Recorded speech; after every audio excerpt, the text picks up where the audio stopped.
This is my Acura Integra, an aggressively geared, revvy little sports car.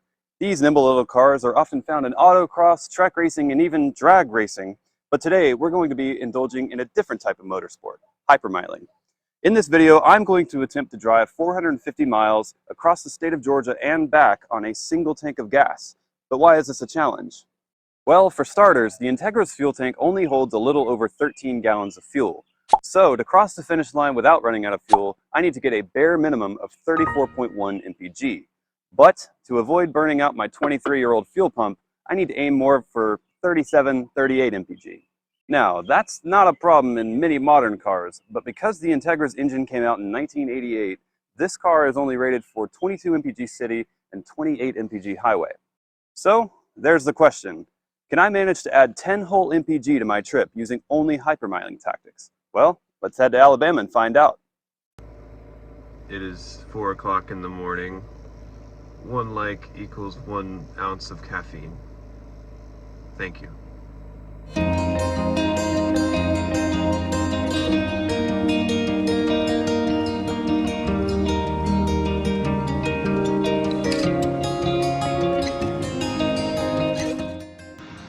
Alright, we are here at Pump 12 at the Love's truck stop just past the border in Alabama. It is 4:35 in the morning, 5:35 Georgia time. It is 40 degrees and got some slightly bad news. So we went 91 miles and 3.6 gallons equals 25 miles a gallon. Now granted, I was holding 80 literally the entire time from my house in North Georgia to here, and obviously that it won't be that bad, but yikes, oh boy. Okay, here we go.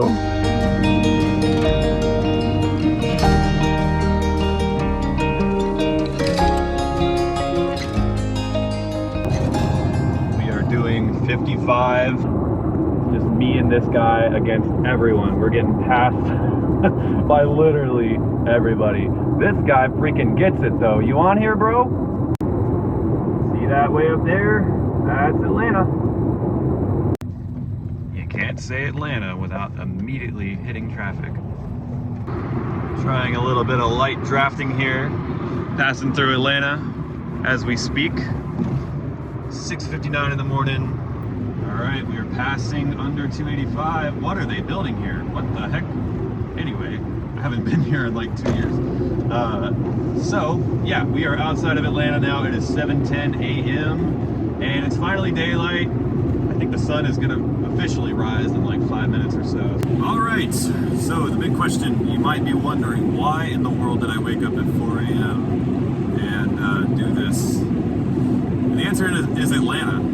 Atlanta has the 10th worst traffic in the country, but honestly I think that's inaccurate. If you ask anyone who has ever lived there, me included, it's got to be at least third or maybe even second. To avoid the Atlanta traffic, it is 7:15 in the morning, and this was cutting it. This was like, I need to be east of Atlanta by 7:15, 7:30, or else I'm hitting traffic big time. And I'm gonna aim to be back west of Atlanta by 3 o'clock for the same reason. I can't believe it, I'm actually passing someone. Alright, we are passing my hometown of Conyers, Georgia. And it's time to talk about the methods of how the heck I'm supposed to get over 35 MPG across an entire state in a Acura Integra. So, the first thing is that the only modification to this car is I overinflated the tires. That's it. They're at 45 PSI. There's all sorts of mods you can do to improve your fuel economy. I haven't done any of those except for that. The next thing is that the max speed that I'm gonna go is 65 miles an hour. Really, like 99% of hypermiling is just controlling your speed and kind of controlling your acceleration. And every time you press a pedal, you're spending money. If you floor it, you're spending a lot of money. If you press the brakes, you're using energy, or you're absorbing energy that could have been used in pushing the vehicle forward. But of course, this being a more of an experiment, there are some more extreme methods that I'm doing too. Number one is no AC. And also, I'm using a scan gauge. Scan gauge can do a lot of things, but one thing that it does really well is that it keeps track of your MPG, both instantaneously and average. And I actually have a setting to where it can keep track of your tank miles per gallon as well, which right now it's reading 51.2, and there's no way to really make a scan gauge entirely accurate. Keeping on going with the most complex tactics, really just coasting whenever possible, but also something called pulse and glide. So pulse and glide, let's say you want to average 60 miles an hour.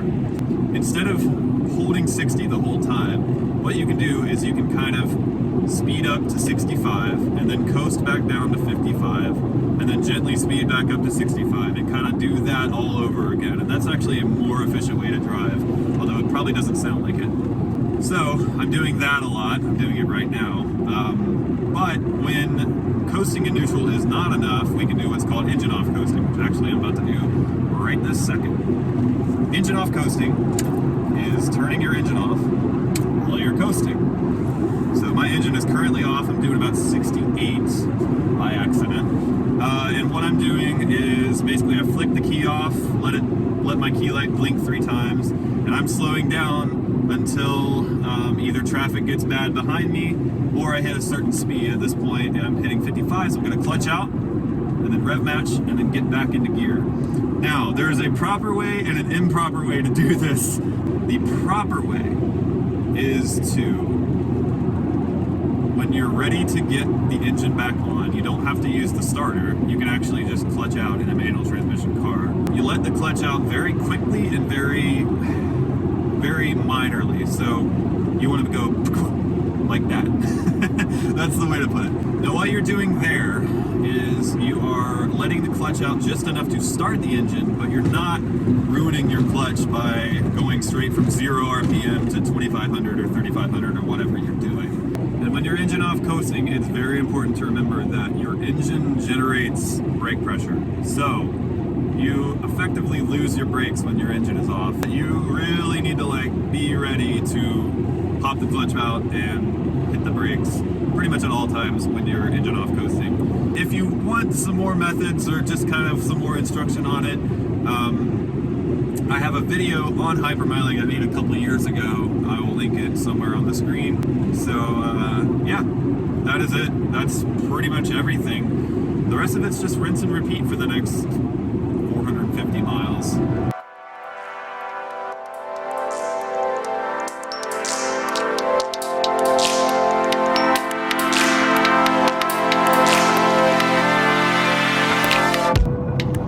Discovered something hilarious about this car. So when you take the car out of gear when you're in cruise control, it just keeps going. Okay. Ooh, Purdy. What is this? Lake Oconee. Ah. All right, it's 8:36 in the morning. We are approaching Sparta, Georgia. Sparta, Georgia. Ask anyone who was a teenager on the internet in 2007 why that's funny. Anyway, scan gauge says 52.4 MPG to the tank down there. Fuel gauge looks like this. It's been 143 miles, and the ambient temperature is 39 degrees. Just as a refresher, the trip is 225 miles each way, so that's looking decent. I will say this fuel gauge is a little bit inaccurate. Like once you hit halfway, it starts to drop a little bit faster, but I'm not too concerned yet. We might be all right.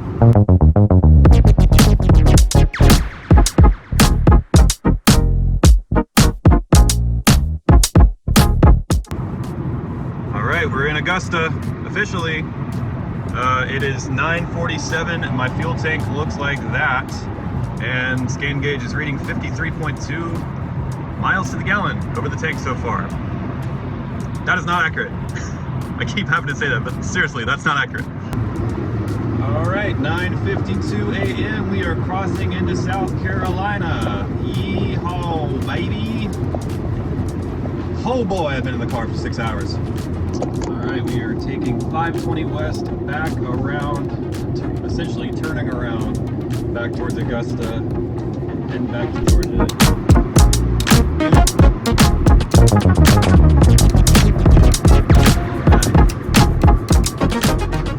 All right, we are at Pull Apart, and here's the situation. So 221 miles, fuel tank looks like that.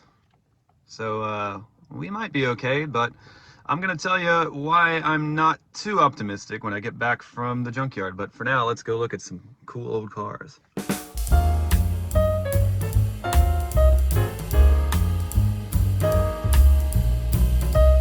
Nobody showed this video to Scotty Kilmer. That's probably factory. Nothing. 10K, no low ballers. I know what I got. Look what they've done to my boy. Apparently this car is just done. I almost died in one of these. More like a Ford Fiesta. Oh my God. I would trade the Integra for this.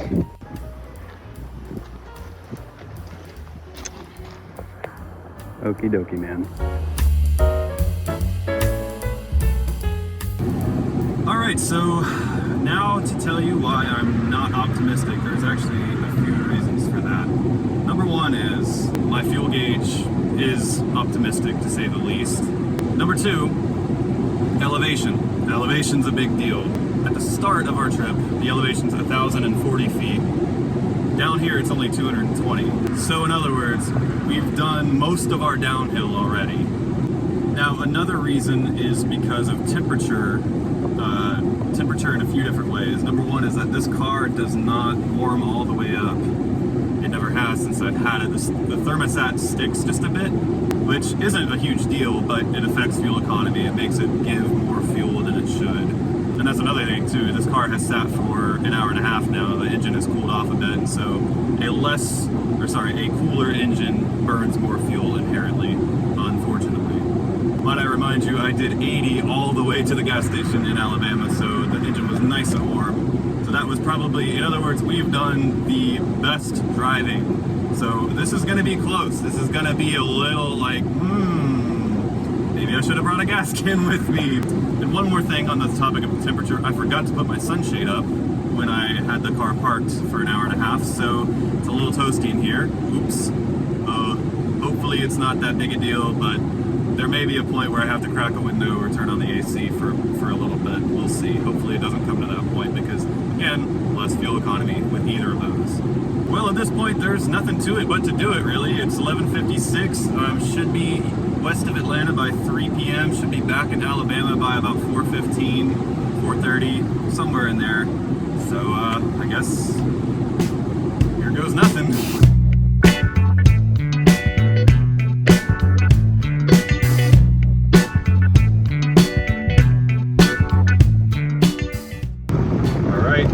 Says I'm half empty at 288 miles. I just did the math, and if that's the case, then I'm managing 44 MPG. Somehow I don't think that's the case. All right, we have an even 100 miles left in this journey. As you can see, there's our fuel gauge, looking decent so far, but again, we have that elevation change to worry about. Yeah, so also, my MPG is falling according to the scan gauge. I was at I think 52.4 when I started. Now I'm at 51.7. But yeah, 100 miles left. It's 2:11, so we're making decent time. I went ahead and stopped for lunch, and so let's get the rest of this over with. Oh no. You see that way up there? That's like a mile of traffic. And some tires.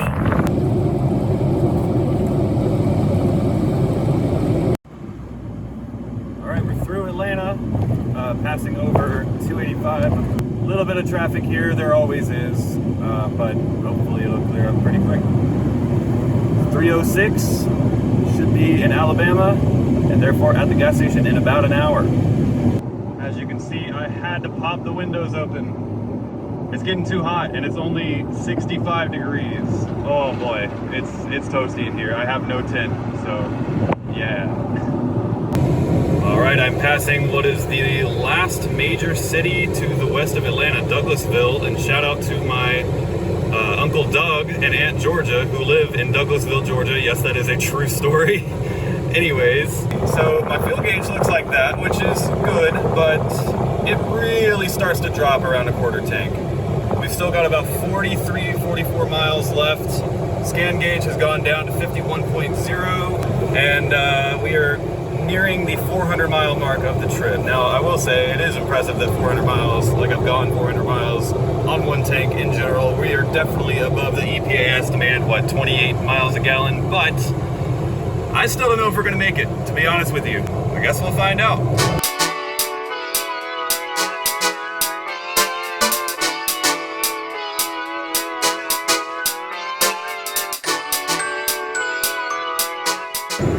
Abalama. Made it. Scan gauge says 51.5, 438 miles. Please focus.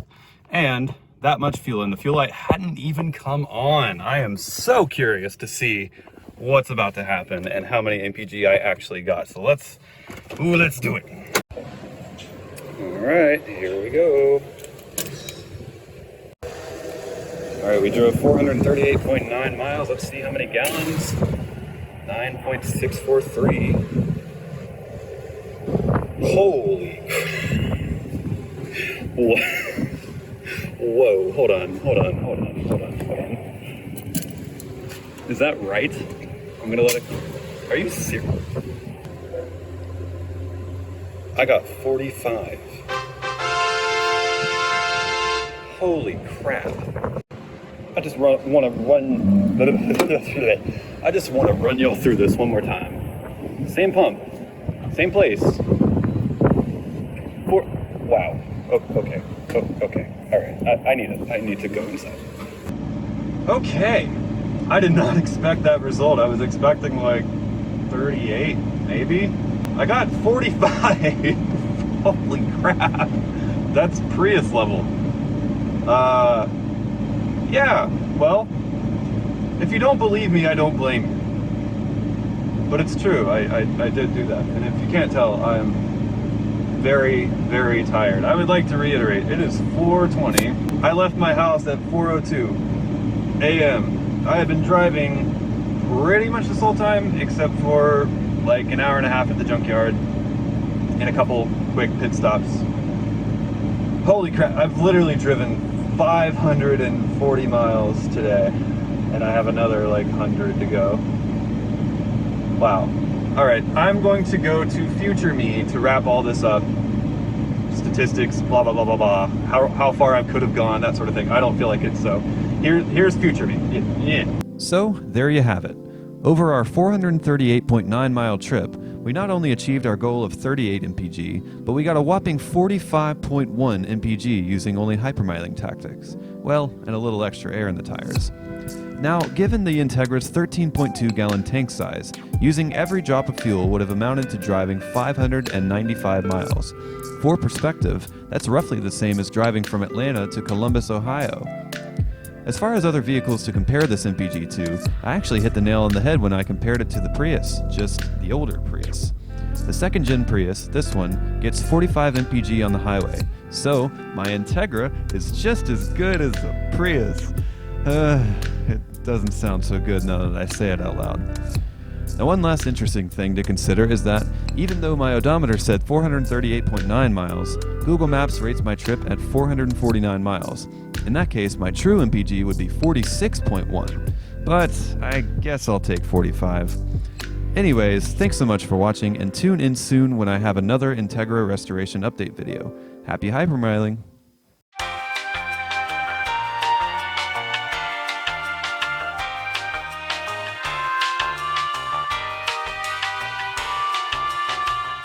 Y'all remember that clip this morning when I said it was 4 in the morning?